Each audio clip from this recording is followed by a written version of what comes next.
every Avatar character as a Pokémon? Number 1. Sokka. Sokka is the only character in Avatar who isn't a bender, so he uses a boomerang to fight. This reminds me a lot of the Pokémon Marowak, who also uses a bone as a boomerang. For those who don't know, Marowak has a really tragic story. The bone and skull that he wears are actually the bone of his deceased mother. Sokka's boomerang is not made from his mother, probably, but it is true that Sokka's mother has passed away, so this is another interesting parallel between Sokka and Marowak. So for Sokka, I think the choice is obvious. Marowak for Sokka. Number 2. Avatar Aang. One of the most noticeable things about Aang is the arrow on his head. A Pokémon that has a very similar arrow is Linoone, and this is not the only similarity between these two, as they can both learn HM Surf. As fitting as this might seem, there is one very important thing that Aang and Linoone don't have in common. According to its entrance in the Pokédex, Linoone can only run fast if moving in a straight line, but in the opening of Avatar, we can see Aang moving in zigzag, and he is very clearly moving extremely fast, which is contradictory to the idea of Aang having Linoone for his Pokémon. So unfortunately, Aang can't be Linoone. So another option I thought for Aang was the Pokémon Marowak, because Aang uses his staff in a very similar way to Marowak. So yeah, for Aang, I think the choice is obvious. Marowak for Aang. Number 3.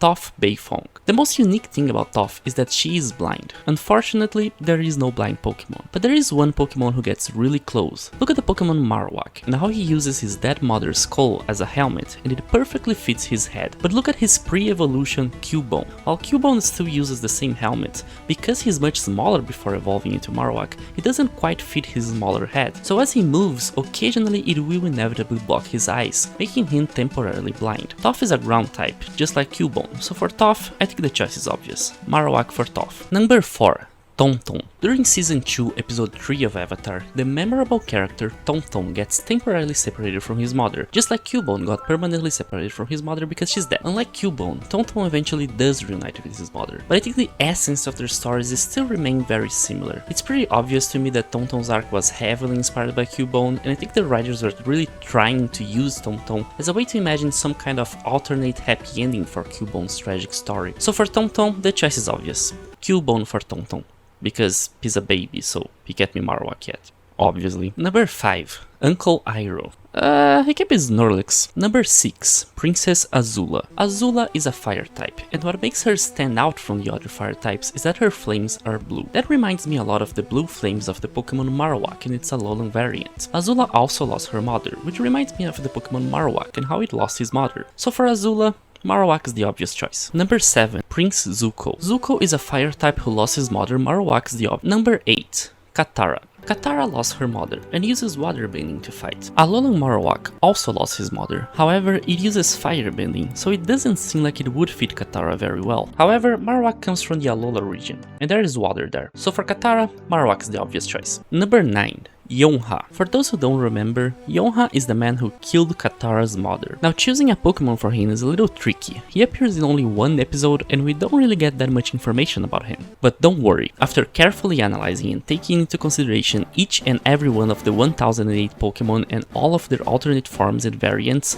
I have come to the conclusion that the best choice for Yonha is definitely Marowak. You see, Alolan Marowak is a fire and a ghost type, and that reminds me a lot of Yonha because he used fire to turn her mother into a ghost.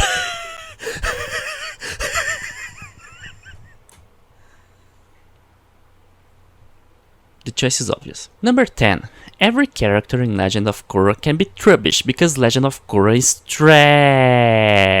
Except for number 11, Tensei. He's the only good character in this show, so I think he can be Marowak, because Marowak has a mark on his forehead just like Tensei. Number 12. The Lion Turtle. The Lion Turtle is a gigantic turtle that has a forest on his back, and he was created based on the World Turtle, present in many mythologies. There is a Pokemon who seems to be based on the same mythology called Torterra, who is also a turtle with a tree on its back. So for the Lion Turtle, there is no choice more obvious than Bulbasaur. Number 13. The Cabbage from Season 1, Episode 5 of The Last Airbender.